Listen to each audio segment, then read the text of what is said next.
Pinakamahusay na southpaw knockout sa boxing history. Williams vs. Sergio Martinez. Unang nagkita sina Sergio Martinez at Paul Williams sa ring noong Disyembre taong 2009 na naghatid ng todong digmaan. Parehong tumama ang dalawang manlalaban sa canvas sa opening round at nagpalitan ng suntok sa natitirang bahagi ng laban. Nanalo si Williams sa isang kontrobersyal na desisyon ng mayorya na nag-iwan sa mga tagahanga na humihingi ng rematch, na dumating halos isang taon noong ika-20 ng Nobyembre taong 2010 sa Boardwalk Hall sa Atlantic City. Mataas ang mga inaasahan para sa isa pang kapanapanabot na labanan, ngunit may iba pang mga plano si Martinez. Sa unang bahagi ng ikalawang round, napunta si Martinez sa isang perpektong oras na overhand left na nagpabagsak kay Williams sa canvas, na walang malay sa pagtama. Ang referee ay hindi man lang nagsimula ng isang count, ay sa sandaling ang suntok ay lumapag. Ang nakamamanghang knockout ay pinangalan ng 2010 Knockout of the Year ng ESPN at nananatiling isa sa mga pinaka-hindi malilimutang pagtatapos sa kasaysayan ng boxing.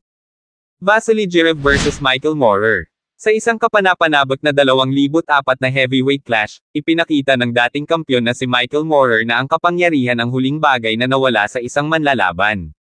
Kasunod ng mga scorecard laban kay Vasily Girev, binura ni Moorer ang deficit sa pamamagitan ng isang solong, mapangwasak na suntok sa ika-9 na round.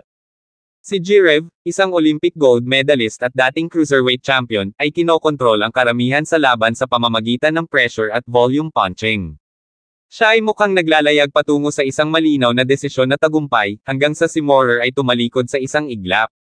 Isang perpektong nakatime na shot ang nagpabagsak kay Girev sa canvas, at kahit na tumayo siya, kumaway ang referee sa laban.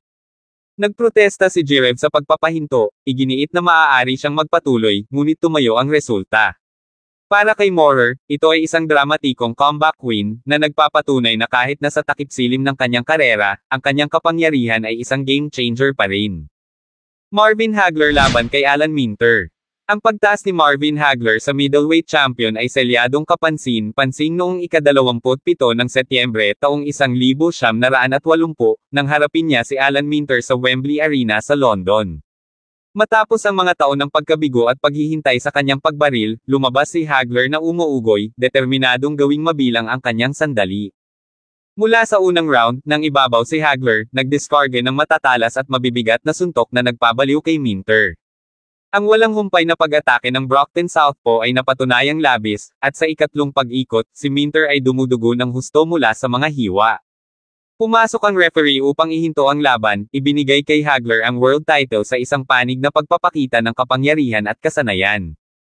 Zub Jude vs. Cory Spinks. Sa kanilang inaabangang rematch noong 2005, determinado si Zub Jude na ipaghiganti ang kanyang pagkatalo kay Cory Spinks mula sa nakaraang taon. Matapos ang isang matigas, nagkakaisang desisyon na pagkatalo sa kanilang unang laban, pumasok si Jude na may higit na pagsalakay. Nagsimula ang laban sa parehong mga manlalaban na nagpapakita ng malakas na depensa, ngunit kontrolado ng Spinks ang gitnang round na may matatalas na counter. Gayunpaman, ang presyon ni Jude ay nagbunga sa ika-9 na round. Isang malakas na kaliwang kamay ang naghulog kay Spinks, at kahit bumangon siya, mabilis siyang na-overwhelm. Nakarating si Jude ng sunod-sunod na suntok, na pinilit ang referee na ihinto ang laban sa 49 minuto pasado alas 2 ng ika-9 na round, na nagbigay kay Jude ng TKO na tagumpay. Hamd vs. Kevin Kelly. Ang Desyembre taong 1977 labanan sa pagitan ng Naseem Hamed at Kevin Kelly. Pumasok si Hamed sa ring gamit ang kanyang karaniwang bastos na estilo, tinutuya si Kelly, ngunit hindi natakot si Kelly. Mabilis ang laban, kung saan ang dalawang southpaw ay naghagis ng malalakas na kanang kamay.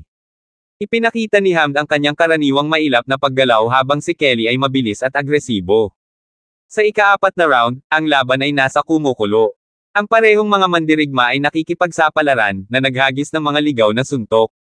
Muling pinatumba ni Kelly si Hamed gamit ang kanang kamay, ngunit sumagot si Hamed gamit ang isang mabilis na kaliwang cross at isa pang kaliwang kawit na nagpatomba kay Kelly sa huling pagkakataon.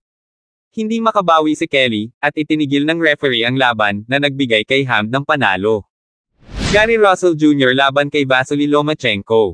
Sa kanyang ikatlong pro fight, nilabanan ni Vasily Lomachenko si Gary Russell Jr. noong 2014 para sa bakanteng WBO featherweight title. Sa kabila ng pagiging bago sa propesyonal na eksena, ang pambihirang kakayahan ni Lomachenko at likas na talento ay maliwanag mula sa simula. Ang kanyang makinis na footwork, mabilis na counter-punching, at solidong depensa ay natalo kay Russell, na sa kalaunan ay magiging isang kampyon mismo. Ang kilusan ng singsing ni Lomachenko ay halos tulad ng isang sayaw, salamat sa mga taon ng pagsasanay kasama ang kanyang ama, si Anatoly. Ang kanyang kakayahang walang putol na lumipat sa loob at labas ng saklaw, na nananatili sa labas lamang ng abot ng kanyang kalaban, ay nakakuha sa kanya ng palayaw na, The Matrix. Bagamat nag-a-adjust pa rin sa pro level, pinamunuan ni Lomachenko si Russell, na nanalo ng malinaw na desisyon at inaangkin ang bakanting titulo.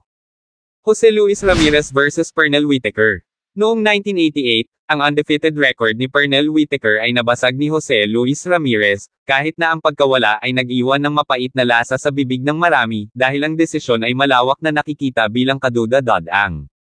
Naungusan ni Whitaker ang kanyang kalaban, ngunit kahit papaano, iginawad ng mga hukom kay Ramirez ang panalo. Ito ay isang matigas na tableta upang lunukan, ngunit si Whitaker ay nakabawi sa estilo makalipas lamang ang isang taon. Sa kanilang rematch noong 1989, ibinalik niya ang mga talahanayan, ganap na na-outbox ang Mexican fighter sa loob ng 12 rounds upang sakupin ang WBC lightweight title, na inilagay ang kontrobersyal na pagkatalo sa likod niya. Manny Pacquiao laban kay Marco Antonio Barrera. Ang panalo ni Manny Pacquiao noong 2003 laban kay Marco Antonio Barrera ay isang tiyak na sandali sa kanyang karera.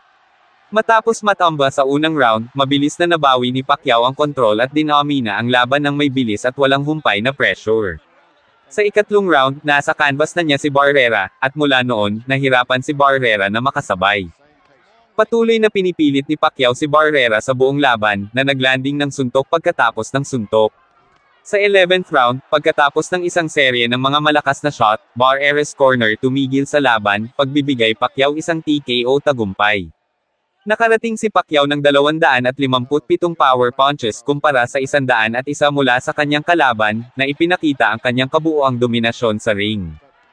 Cornelius Boza Edwards laban kay Rafael Limon. Sina Cornelius Boza Edwards at Rafael Limon ay nakibahagi sa isang brutal, walang hadlang na labanan noong Marso taong 1981, isang labanan na nagpapakita ng kanilang pagpayag na pumunta sa digmaan sa ring. Mahigit sa 15 nakakapagod na round, nagpalitan sila ng mga suntok na nagpaparusa, ni hindi nagbigay ng 1 pulgada.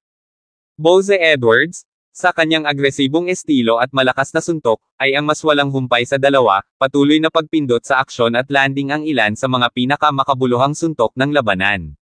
Si Limon, gayunpaman, ay parehong matigas at matatag, naghahatid ng kanyang mga parusang putok at nagpapakita ng hindi kapani-paniwalang puso laban kay Boza Edwards na walang humpay na panggigipit. Pagkatapos ng 15 matinding round, si Boza Edwards ang nagwagi, na nakakuha ng pinaghirapang desisyon.